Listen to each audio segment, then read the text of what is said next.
Vamos agora conversar com Rômulo Pinheiro, ao vivo, de Brasília, com a gente já no Conexão Brasília. Tudo bem, Rômulo? Bom dia, bem-vindo. Muito bom dia, minha amiga Tatiane Lobato. Há quanto tempo não lhe vejo? E um abraço para o amigo Salgado aí em Macapá. Bem-vindo, querido. Abraço, Rômulo! Bem-vindo. Rômulo, que passou praticamente uma boa parte, né, desde o final do ano passado, em janeiro, aqui em Belém, fez várias colunas aqui no estúdio, direto do estúdio aqui da CBN, agora já está em Brasília, e já destaca para a gente nesta quarta-feira, né, 24 de janeiro, o primeiro tema, a prática da desqualificação de vítimas de violência sexual questionada pela PGR no Supremo. Rômulo. Pois é, Tati, a gente levanta esse tema porque ele vai ser objeto de deliberação aqui no Supremo Tribunal Federal, com certeza agora no mês de fevereiro, porque é uma campanha muito importante, já que nós tivemos aí nos últimos anos um aumento do número de agressões contra mulheres e isso, na maioria das vezes, descamba também para violência sexual. Então, muito embora nós tenhamos tido avanços na legislação nos últimos anos, na própria Lei Maria da Penha, mas principalmente também em outros casos, como a Lei Mariana Ferrer, né, nós tivemos aí um avanço em 2021, mas esses números ainda aumentam e preocupam bastante as autoridades públicas nacionais. Só para contextualizar, o caso da Mariana Ferrer foi importante porque lembrou aquele caso daquela influencer lá de Santa Catarina, que alegava ter sofrido um estupro e foi duramente humilhada e constrangida na audiência por parte do advogado de defesa do acusado. E isso, muito embora ele tenha até sido absolvido naquela oportunidade, mas gerou um debate muito grande por causa do constrangimento que a vítima sofreu. Então, até mesmo imagens de fotos íntimas da moça foram divulgadas naquele processo, questionamentos acerca da vida sexual da mulher. Então, isso tudo ficou muito marcado como um constrangimento muito grande. E a PGR, né, ingressou com parece um nome grande, feio, mas a gente vai resumir aqui, com uma arguição de descumprimento de preceito fundamental, que nada mais nada menos é de uma violação a alguma garantia constitucional por parte dos órgãos públicos, nesse caso aqui, por parte de magistrados, a ADPF 1107, para exatamente fazer a proibição, determinar que os magistrados, os órgãos judiciais e pessoas envolvidas nesses atos sejam proibidos de fazer menções a circunstâncias fora do caso, ou seja, que não tenham relação direta com a situação. Porque é muito comum, nesses casos de apuração de violência sexual, a defesa dos acusados elencarem o comportamento da mulher, no caso aqui, vamos restringir a mulheres, porque vítimas de violência sexual são todas as pessoas, mas principalmente no caso da mulher, levantamentos sobre o seu comportamento sexual, como se fosse determinar que mulheres com determinado tipo de comportamento mais liberais ou mais ativos não merecessem a tutela do Estado, não merecessem a proteção do Estado. Então, há pouquíssimo tempo atrás, por exemplo, o STF teve que falar sobre a questão da legítima defesa da honra. Isso a DPF 779 discutiu e o STF teve que proibir de maneira enfática que se levante... Que ainda é usada, né, em algumas peças. Ainda usada há pouco tempo atrás, até, Salgado, ainda usada em várias peças, como a justificar que caso houvesse um ataque à honra, geralmente masculina, que essa pessoa pudesse, de certa forma, devolver a ofensa com base na violência. Então, ou que se pudesse diminuir a pena do acusado porque teve a honra ferida. Então, o STF acabou com essa tese, ou seja, não é permitido mais usar essa tese, mas essa ADPF atual mira num outro ponto importante, porque veja que na hora de calcular a pena de uma pessoa condenada por um crime, o Código Penal prevê que o juiz tem que analisar algumas circunstâncias, como, por exemplo, a circunstância do crime, a consequência que esse crime causou, os antecedentes, atenuantes, ou seja, até mesmo o comportamento da vítima é analisado para se chegar a um cálculo da pena do acusado. E até hoje, alguns magistrados, por exemplo, ao calcular a pena, analisam o comportamento da vítima, nesse caso envolvendo crimes sexuais, comportamento anterior da vítima, ou seja, quais foram os comportamentos anteriores ao caso que justificam ou não, ou seja, como a dizer, se a vítima teve um comportamento sexual mais ativo no passado, então isso atenuaria a pena do acusado anteriormente, porque a vítima então já não é mais, como se dizia no passado, pura ou virgem. Então, isso é algo muito grave, porque delimita, então, restringe a mulher a um comportamento moral a partir da sua atividade sexual, quando nós sabemos, isso já é uma prática, não só na vida jurídica, mas na vida social, que são coisas distintas. A moral das pessoas não tem a ver com a sexualidade que elas exercem, mas muito embora isso seja um comportamento, pelo menos esperado da sociedade, ou pelo menos esperado do magistrado, daquele que vai julgar, ou dos advogados de defesa, enfim, ou de acusação, pessoas envolvidas nesse mundo jurídico ainda têm uma cabeça muito retrógrada e fazem essas relações como a dizer ou a esperar um comportamento mais louvável da mulher ou menos louvável a determinar se o acusado praticará ou não um crime. Ou seja, mulheres mais liberais estão mais sujeitas a sofrer esse tipo de abuso sexual, quando isso, na verdade, é um escárnio com relação à dignidade do direito das mulheres. Então, o que se quer nessa ação lá no Supremo, aqui no Supremo, na verdade, é que se analise a questão da violência sexual unicamente sobre um único aspecto, ou seja, pelo consentimento da vítima. É isso que deve ser analisado, se correto, houve ou não houve. Os demais elementos que são alheios não fazem relação, não deveriam fazer parte nem do julgamento, nem sequer do cálculo da pena. Isso é apenas um dos únicos das discussões, apenas algumas discussões que ainda se trava até hoje, 2024, aqui no Supremo Tribunal Federal, na maior corte de justiça do nosso país, sobre algo que é estranhamente discutido, não deveria ter sido discutida essa questão até hoje, mas infelizmente, quando se fala em direitos e garantias das mulheres, e principalmente nos crimes envolvendo dignidade sexual, parece que a nossa cabeça ainda nos remete a século passado e essas garantias precisam ser resguardadas, e é isso que a Procuradoria-Geral da República e a Advocacia-Geral da União estão tentando fazer aqui no Supremo Tribunal Federal. Temos tanto a avançar, né, Rômulo, nesses debates. E aí, Tatiane Lobato, é aí que entra o nosso esforço, não só aqui da imprensa, mas também dos meios jurídicos, para reforçar esse entendimento de que a dignidade sexual não tem a ver com a prática sexual das pessoas. Então, ainda é muito comum se achar que a mulher, principalmente, ela abre espaço para sofrer uma violência. Então, autoridades policiais, por exemplo, questionam quando a mulher vai falar sobre uma situação de violência sexual, questionam onde a mulher estava, com que roupa estava vestida, que comportamento ou que sugestões teria dado para o suposto acusado até este ponto. Então, é como se a mulher, como a gente escuta muito isso, não se tivesse dado respeito.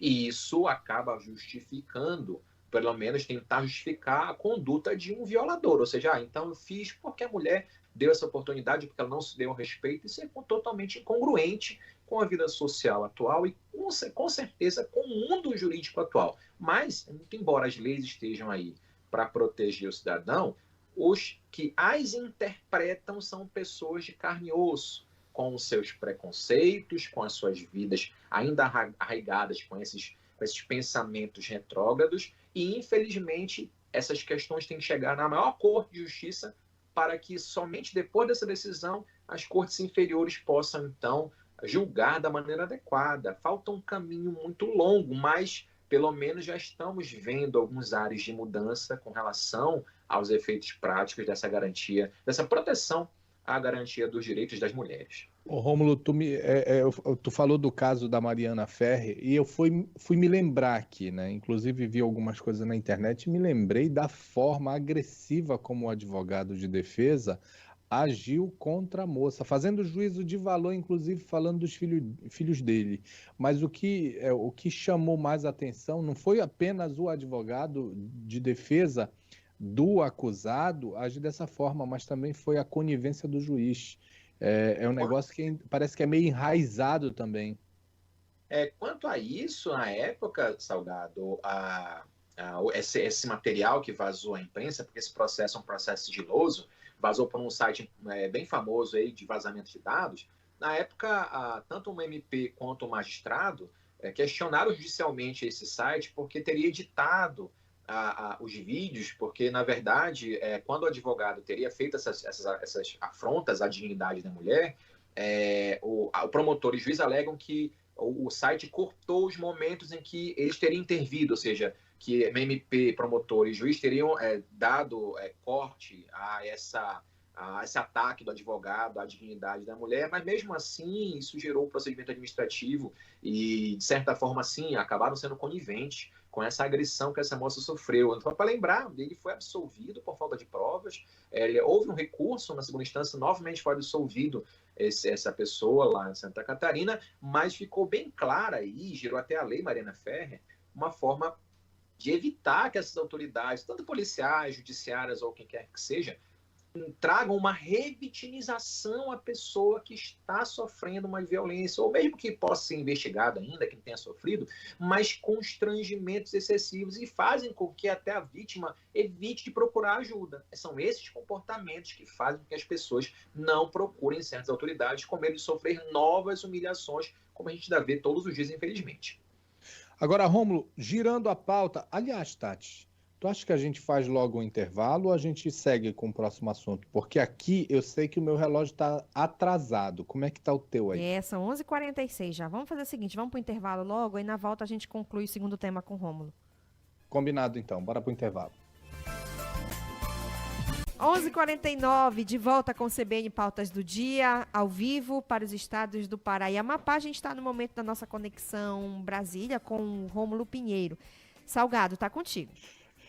O Rômulo estava falando ainda há pouco sobre a prática de desqualificação de vítimas de violência sexual que é questionada pela PGR no STF. A gente vai seguir na pauta feminina aqui também, porque o Rômulo vai falar agora sobre a limitação de vagas em concursos públicos da PM para as mulheres. Ô, Rômulo, as mulheres não têm paz mesmo?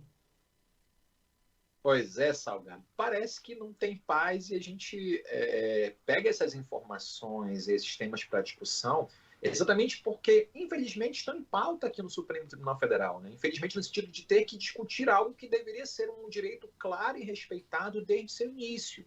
Então, você vê, eu sou ouvinte da Rádio CBN, por exemplo, desde que começou aí na cidade, mas já era ouvinte aqui também em Brasília há muitos anos.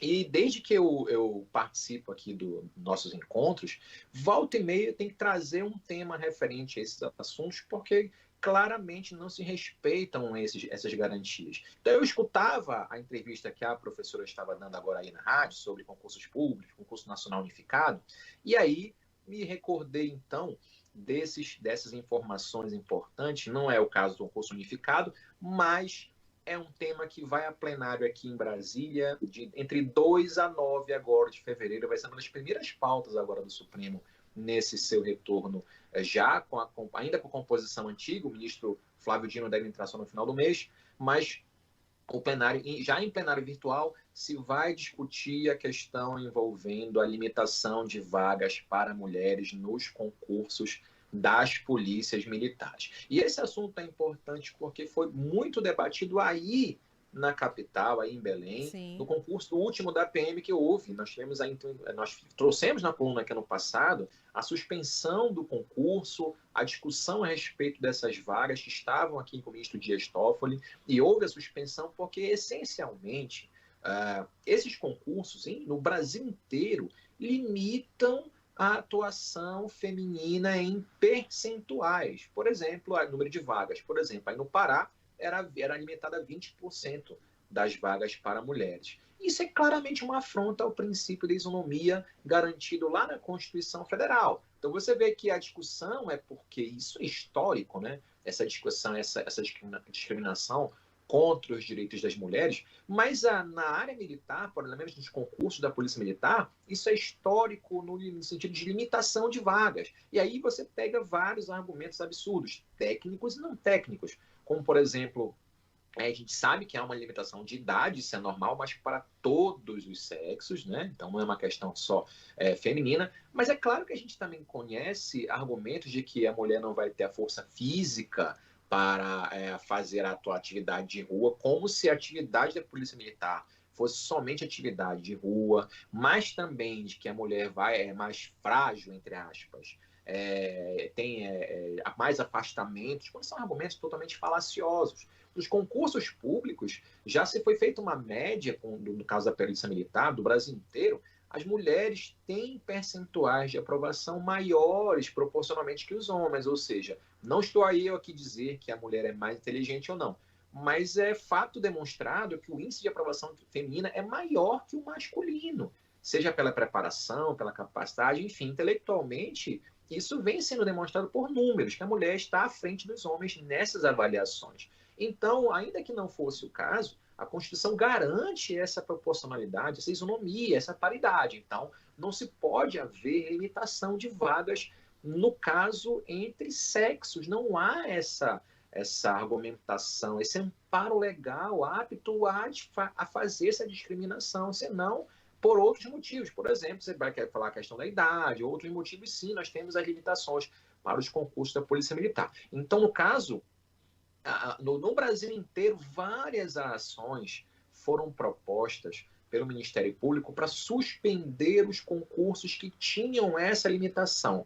Então, eu peguei exemplo aqui desde o ano passado, estados do Maranhão, Ceará, Amazonas, o próprio Pará, Rio de Janeiro, DF, Mato Grosso, todos com concursos embargados no Supremo Tribunal Federal por motivo de discriminação em número de vagas para mulheres, e geralmente nessa faixa, entre 10% a 20% do total dos homens. Então, para a ampla concorrência, se estabelecia um limite, e o concurso do Pará foi esse caso. Então, nós tivemos aí, em várias situações, suspensões, e no caso do Pará foi feito um termo de acordo. Alguns estados, as partes fizeram acordos para... Sim, para poder a prova acontecer, né?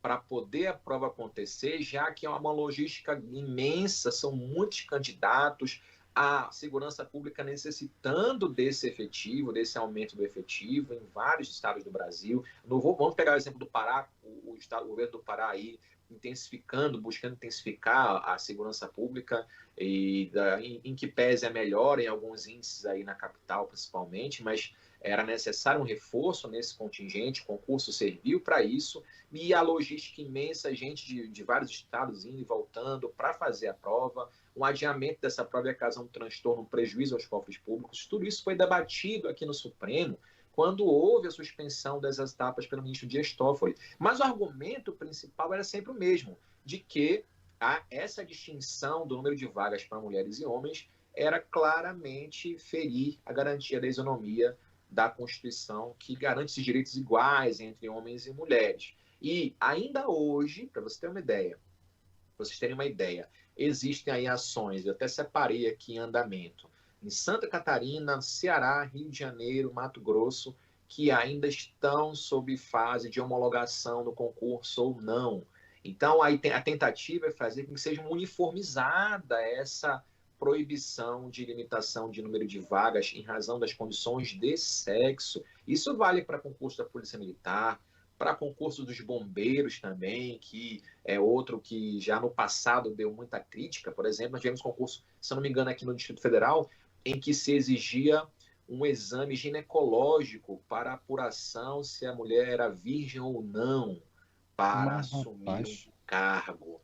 Pode parecer um absurdo eu estar falando isso aqui, mas qualquer pessoa que faça uma pesquisa simples aí nas ferramentas de busca da internet vai encontrar este caso do Corpo de Bombeiros, em que se exigiu esse exame ginecológico para mulheres. Então, é algo degradante para toda e qualquer mulher e também para nós homens, porque estamos aí numa sociedade em que se discute o direito de defesa, se discutia até pouquíssimo tempo atrás, o direito de defesa da honra masculina, se discutia a possibilidade de denegrir mais ainda, ou degradar mais ainda, melhor dizendo, a situação da mulher num processo judicial, se não se permite um número de vagas adequado igual aos homens num concurso público. Então, é muita luta ainda para que, pelo menos, as mulheres consigam a equiparação. Sendo que ainda é a primeira etapa, né, Rômulo? A gente está falando ali do processo seletivo, a Sim, prova. a Depois ainda prova, tem a é. parte física, tem Tem outras outras etapas fases no concurso, é. Que se garanta, pelo menos, uma igualdade de condições de acesso a esses cargos. É o mínimo que o Estado faz através das leis, porque aí vai depender da condição pessoal de cada um. Mas a condição de acesso que é o mais importante. O acesso deve ser democratizado e igualizado nos termos do que a Constituição já prevê para essas circunstâncias. Então, é isso que se busca aqui e provavelmente até o dia 9 de fevereiro, o Supremo deve bater o martelo com a tendência, e aqui a gente vai fazer, a gente não procura fazer isso sempre, mas eventualmente quando uma tendência leva para um caminho, a gente faz essa previsão com a tendência de realmente ratificar, confirmar os julgamentos anteriores do Supremo que vedam qualquer tipo de discriminação com relação à limitação de sexo para acesso a esses cargos. Eu digo isso porque nós já tivemos aí ministro Zanin, ministro Alexandre de Moraes, Dias Toffoli, Carmen Lúcia, vários ministros já estão dando decisões nesse sentido e nós temos 10 atualmente, já pelo menos 5 ou 6 têm esse mesmo pensamento. É muito provável, então, que agora, até o dia 9, mais uma vedação a esses direitos das mulheres seja quebrada, ou seja, a mulher vai ganhar um pouco mais de autonomia, que já deveria ter ganhado há muitos anos atrás, mas infelizmente ainda temos que discutir isso em 2024. Muito obrigada, Rômulo. Até semana que vem. Forte abraço, até a próxima semana. Até a próxima.